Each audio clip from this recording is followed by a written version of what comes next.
These are a few sticky things with awesome uses that I discovered while tinkering with my bike at various times this past year. First, vinyl wrap. You can get a 1x5 foot roll on Amazon for less than $10, and there's so many things you can do with it. You can use it for protection, decoration, or to restore your bike's beauty. Originally, I used clear protective tape and helicopter tape to protect your bikes, but I always ended up with air bubbles, dirt, or hair showing through the clear tape, even though I followed the instructions and used the soapy water trick. And after a few tries, I just gave up on using clear tape. Since the parts of our bikes that need protection from cable rub are black, I decided to use some gloss black vinyl wrap, and it pretty much looks just how clear tape would look installed properly on a black frame. And you can get this stuff in pretty much any color online to match your bike's paint job. You can get a much cleaner look for less effort and lower cost.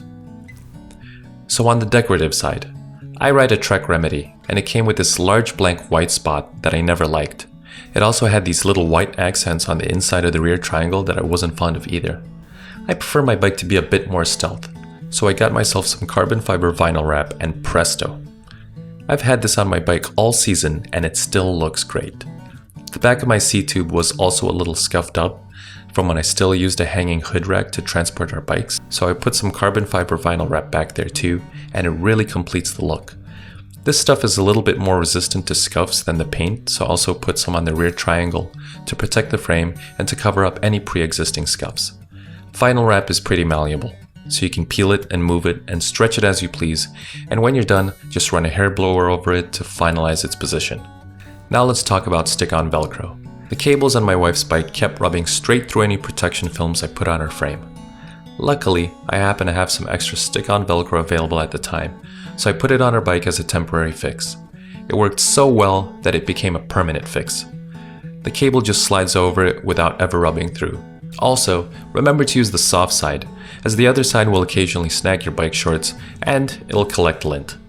Next thing you can stick on your bike is pistol grip tape. This is a little more expensive than vinyl wrap, as $10 only gets you a 7x5 inch piece, but it has a couple of good uses on a bike. I personally like to use it on my shifter and brake levers for extra grip. Some people use skateboard grip tape, but I find that to be a little too abrasive. Another use for pistol grip tape is you can wrap it on the contact points on your carbon bar, where the stem connects and where you put your levers. That'll allow you to use a lower torque setting on your bolts while stopping your cockpit from twisting. Scotch rubber mastic tape. This tape is great for deadening the sound of chain slap, and it also protects your frame from it as well. I've also used it as a down tube protector on bikes that didn't have one pre-installed. You'll be amazed at how well this stuff holds up. My wife's bike has this plastic cover on her down tube that the cable housing goes through, and I didn't feel like it was enough protection, so I put this stuff down there, and you can see it still looks great after a season of riding. So that's it for things you can stick on your bike. I hope you found something useful in this video, and I hope you consider liking and subscribing.